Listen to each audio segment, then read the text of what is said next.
क्या कह रहा है सर, ये जो एक बहुत साफ सी चीज है, सीजेएम एफआईआर करने के आदेश देते हैं, एसपी कह देता है कि नहीं हम एफआईआर नहीं करेंगे, अपील में जाएंगे, और फिर उसके बाद सीजेएम का तबादला कर दिया जाता है। क्या कितना सामान्य माना जाए? वैसे तो ट्रांसफर हाई कोर्ट करता है भाई, सरकार सीधे तौर पर तो इसमें होती नहीं, लेकिन इस पूरे मामले में जिस तरीके से ये मामला हुआ, संभल में जो हिंसा हुई है कितनी बड़ी, उसके बाद हमने देखा किस तरीके से उसका जुडिशियल इंक्वायरी उस पर होती है, फिर वो पूरी हो जाती है, सब लोग बरी भी हो जाते हैं, फिर याचिका आती है और याचिका में एफआईआर करने का आदेश सीओ साहब पर दे दिया जाता है, हालांकि सीओ वहां पर नहीं है, उसके बावजूद उनके ऊपर एफआईआर करने का आदेश दिया जाता है, और अब सीजेएम साहब ही निपटा दिए गए। सब कानून सम्मत है सर। ये सीजेएम की कुर्सी सरकार के सामने इतनी छोटी कुर्सी है कि सीजेएम की कोई औकात ये मानते ही नहीं। ये तो सुप्रीम कोर्ट के जज को कुछ नहीं समझते। अगर सुप्रीम कोर्ट का जज इनके रास्ते में, इनका जो राम राज्य का रथ चल रहा है, इनका जो हिंदुत्व का कारवां निकल रहा है, उसमें किसी भी तरह से बाधा बनने का काम करें। पिछले 14 साल से भारत की न्यायपालिका एक अंधकार युग में चल रही है। अभी आप सीजेएम की कहानी कर रहे हैं, अभी कितने दिन बीते जो कमर्शियल कोर्ट जयपुर का के जज साहब थे दिनेश गुप्ता, उन्होंने जो जज से मिनिमम एक्सपेक्ट की जाती है कि वो ईमानदार हो, वो साहसी हो, वो न्याय और संविधान का पालन करता हो, उन्होंने बेईमानी से अर्जित किया हुआ 1400 करोड़ रुपया जो अडानी की जेब में चला गया, सरकार का पैसा, उसके वसूली का आदेश दिया और उस पे जुर्माना लगाया। सुबह ऑर्डर हुआ और शाम को कई सौ किलोमीटर दूर उनको जो है जयपुर से विवाह या कौन सी जगह जिला है वहां पर पटक दिया गया। किसी के कान में जू नहीं लगी। और जुडिशरी जो हमारी जो पेरेंट कोर्ट है, जो पिता की तरह से, माँ की तरह से संरक्षण देती है नीचे के ईमानदार अच्छे भले जज और सबऑर्डिनेट कोर्ट्स को, राजस्थान हाई कोर्ट के ने उस ईमानदार जज के शासिक आर्डर को स्टे कर दिया। अब आप क्या समझते हैं, अडानी जी मजबूत है कि भारत की न्यायपालिका मजबूत है? अडानी जी के खिलाफ अगर आपको कोई आदेश करना है तो आप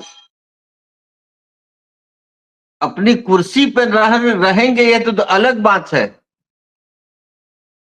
आप नहीं, यह भी एक सवाल है जस्टिस लोया के हत्या के जरिए आया।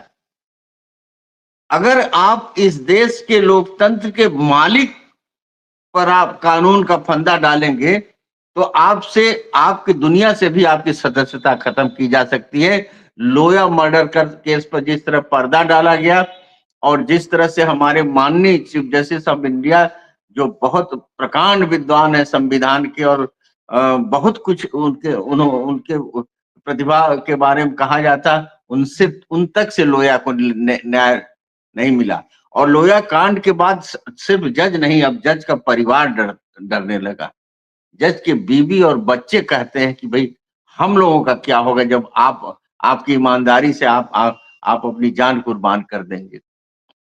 तो ये तो अभी दूसरा। और खूबी देखिए कौन से सीजेएम साहब बनाए गए जिन्होंने सर्वे का आदेश दिया, और भारत की न्यायपालिका में यह पहला सर्वे का आदेश था जिसमें सर्वे करने वाले लोग और जय श्री राम का नारा लगाते हुए मस्जिद की तरफ गए, संभल मस्जिद की तरफ, और चारों तरफ से उसे कैद कर लिया गया। पूरा अफवाह फैल गया कि वहां लोगों को खाली करा लिया गया और पानी मंगवाया जा रहा है अलग से पाइप से और मस्जिद गिराई जा रही।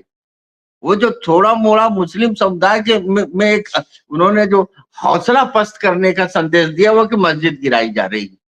अनुज चौधरी तो हत्या करने के लिए वहां तैनात ही था। अनुज चौधरी ने तो साबित कर दिया। और ये देखिए पुलिस अधिकारियों का आत्मविश्वास कि कोर्ट के आदेश को कह रहे कि हम नहीं मानते इस आदेश को, हम एफआईआर नहीं करेंगे। ये तो बाद की बात है कि अपील करेंगे, अपील का तो उनको राइट है, लेकिन ये कहना कि हम एफआईआर नहीं करेंगे, यह एक तरह से भारत के संविधान और भारत के कानून को सीधी चुनौती है। उस चुनौती को अगर आप एक नजर जरा सा घुमा दीजिए जुडिशरी पर तो लगेगा कि कानून अब वही है जो वहां पर प्रधानमंत्री और गृह मंत्रालय से आपको पारित होगा। आप देख लीजिए जस्टिस कुरैशी के साथ क्या हुआ। जस्टिस कुरैशी ने माननीय श्री गृह मंत्री अमित शाह साहब को जेल भेजा था। जस्टिस कुरैशी को सुप्रीम कोर्ट लाने के लिए जस्टिस रोहिंटन नारिमन ने कॉलेजियम तक नहीं होने दिया कि जब पहले Qureshi one of the finest जज ऑफ हाई कोर्ट, इनका नाम डालिए, नहीं डाला उन्होंने, वो रिटायर हो गए। उन्होंने कहा अगर कुरैशी नहीं बनेंगे तो कॉलेजियम की मीटिंग नहीं होगी। कुरैशी नहीं बने, कुरैशी को नहीं बनने दिया, क्योंकि इस देश के सबसे शक्तिशाली व्यक्ति को उन्होंने कहा था कि कानून तुमसे भी शक्तिशाली है। अगर तुम कोई भी आपराधिक कार्य में लिप्त होगे, कानून तोड़ोगे, तो कानून तुमसे हिसाब लेगा। उसके बाद आप आइए जस्टिस मुरलीधरन पे, दिल्ली हाई कोर्ट का वन ऑफ द फाइनेस्ट जज। ये मैं नहीं कह रहा हूं, मैं तो उनके जजमेंट बहुत कम पढ़ा हूं, लेकिन लोग कह रहे हैं, सुप्रीम कोर्ट के रिटायर्ड जजेस कह रहे हैं। जस्टिस मुरलीधरन ने आदेश दिया कि ये जो कपिल क्या शर्मा है, कौन है जो गोली चलाने और जान मारने के बाद दिल्ली दंगे का जो खलनायक था कपिल मिश्रा, या तो इनको गिरफ्तार करिए या तो पुलिस को गिरफ्तार, पुलिस के खिलाफ हम एक्शन लेंगे। और अगले दिन कोर्ट में तारीख लगा दिया, रात में पंजाब में ट्रांसफर हो गया उनका। जस्टिस श्रीधरन को रातों रात यहाँ से पंजाब रवाना किया गया। आपको याद होगा दिल्ली हाई कोर्ट के जजों वकीलों ने कितना ऐतिहासिक विदाई दिया था। ये एक ईमानदार जज की विदाई का एक ऐसा फोटो है जो 40-50 साल में एक आध बार होता है। उसके बाद साहब आप जरा देखिए जस्टिस श्रीधरन, मध्य प्रदेश वाले जज साहब, एक बेहुदा मंत्री ने कहा जस्टिस हमारे कर्नल सोफिया कुरैशी के बारे में, पाकिस्तानी आतंकवादियों के कहा कि आतंकवादियों के बहन से हमने आतंकवादियों के खिलाफ बुलवा दिया। वो कॉम्बैट हेलीकॉप्टर की कर्नल थी जो दुश्मनों के ऊपर मशीन गन लेके जाती थी, अपने हेलीकॉप्टर में रॉकेट लेके जाती थी। उसको इसने आतंकियों की बहन बताया और एफआईआर करने का आदेश जस्टिस श्रीधरन ने कर दिया। श्रीधरन साहब कहाँ हैं? और श्रीधरन साहब जो एक आदिवासी के ऊपर पेशाब किया था, उसको गिरफ्तार करने के लिए दरोगा जी को कहा कि गिरफ्तार करके बताइए और धारा बताइए किस धारा में गिरफ्तार किए। आज श्रीधरन साहब जैसा ईमानदार, सशक्त, इंडिपेंडेंट जज इलाहाबाद हाईकोर्ट में ट्रांसफर होके आ गए साहब। इलाहाबाद हाईकोर्ट में आ गए, वहां से हटा दिया गया, बता दिया गया कि वो भ्रष्ट मंत्री जो हमारे एक वीर सैनिक को कह रहा आतंकी की बहन वो तुमसे ज्यादा मजबूत है, वो जबलपुर और मध्य प्रदेश और इंदौर हाई कोर्ट से ज्यादा वो करप्ट मंत्री है। और ये जज वज की बात का कोई कुछ भी नहीं। Justice KM. जोसेफ का देखिए, उत्तराखंड वाले जज, जिन्होंने प्रेसिडेंशियल रूल को क्वेश करके कहा कि हमारे इतना पावर है कि भारत का राष्ट्रपति भी अगर संविधान के खिलाफ कोई आदेश करेगा तो हम इस पे उंगली उठाएंगे, हम उस पे कलम चलाएंगे। जोसेफ साहब के लिए सर एक चीज बताइए, ये सारी चीजें तो ऐसी हैं जो पब्लिक डोमेन में रही, लोगों ने बहुत सारी चीजों को देखा, फॉलो किया, लोगों ने समझा।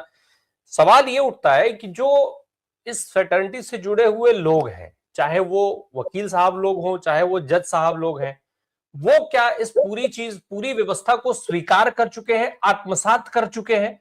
क्योंकि वो जब भी उनका काम न्याय देना है, वकील साहब लोगों का काम न्याय दिलवाना है, ऐसे में जब भी ये चीजें होती हैं, अपनी मनमानी की जाती है, रातों रात तबादले कर दिए जाते हैं और सब कुछ खामोशी से हो जाता है, तो क्या मान लिया जाए कि जो भी वकालत से जुड़े लोग हैं, जो भी न्यायपालिका से जुड़े लोग हैं, सब वो स्वीकार मैं बता रहा हूँ, हमारे इलेक्टेड रिप्रेजेंटेटिव, हमारे पिछले बार अनिल तिवारी जी हमारे बार के प्रेसिडेंट थे, उन्होंने काफी लड़ाई लड़ी। आज भी हमारे बार के पदाधिकारी जुडिशियल इंडिपेंडेंस को लेकर गंभीर सवाल उठा रहे हैं। लेकिन हमारा बार काउंसिल ऑफ इंडिया के अध्यक्ष मनन मिश्रा जी राज्यसभा में एक कुर्सी पाने के लिए जस्टिस गोगोई की तरह से उन्होंने अपनी जमीर बेच दिया।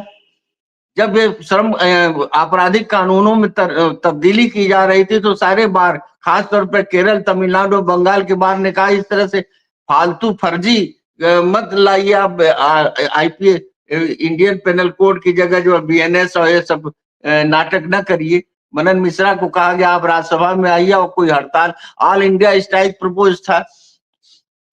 लेकिन बहुत सारे ईमानदार जज हैं।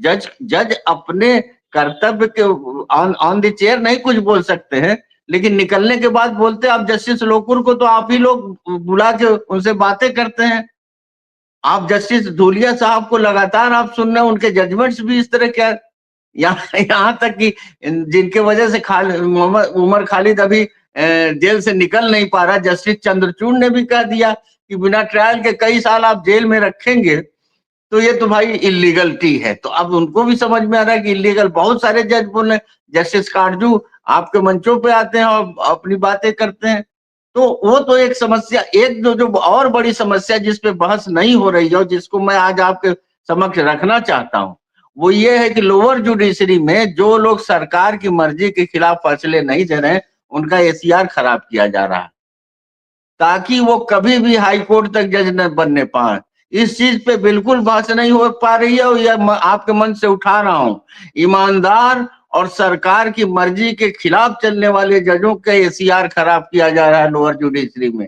जितने भी सीजीएम है, सिविल जज है, सीजीएम है, एडीजे है, सेशन जज है, इनको इनका कैरेक्टर रोल ऐसा बनाया जा रहा है, इनका परफॉर्मेंस अप्रेजल इतना बिलो लो लिखा जा रहा है, ये सुप्रीम हाई कोर्ट के जज तक नहीं बन सकते हैं।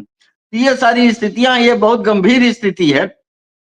आप देख लीजिए महिला कोटे में ये जस्टिस नागरत्ना का तो नाम समझिए 2020 में आ गया था, 3 जजों का महिलाओं की बात, और उनको लाते लाते कई साल टाला गया उनके लाते लाते। क्यों? क्योंकि फिर वो 2 साल सीजीआई होती और इस समय उनको सीजीआई कितना महीने 1.5 महीने का टर्म मिलेगा। वही एक अकेली जज थी जिन्होंने उस जो दिल्ली वहां से उत्तराखंड या कहां से चीफ जस्टिस जो आए थे, जो गुजरात वाले चीफ जस्टिस थे, उनके इंक्लूजन का विरोध किया था। कहा कि इतने अच्छे अच्छे हमारे महिला चीफ जस्टिस हैं, जैसे सुनीता अग्रवाल जैसे सेलिब्रेटेड जजेज हमारे पास हैं, आप इनको क्यों लेते हैं? और ये वो जस्टिस पंचोली जिन्होंने राहुल गांधी को सजा किया था डिफेमेशन में। तो अब मई 2024 मई महीने से हाई कोर्ट के जजे के अपॉइंटमेंट के भी कॉलेजियम में आ जाएंगी और लगातार डिसेंट कर रही हैं। अभी देखिए, अभी नागरत्ना जी ने कहा कि नहीं, कि एक ट्रेंड चल गया है कि साहब हाई कोर्ट के जो सुप्रीम कोर्ट के स्थापित फैसले उसको पलटा जा रहा है, उसको बदला जा रहा है।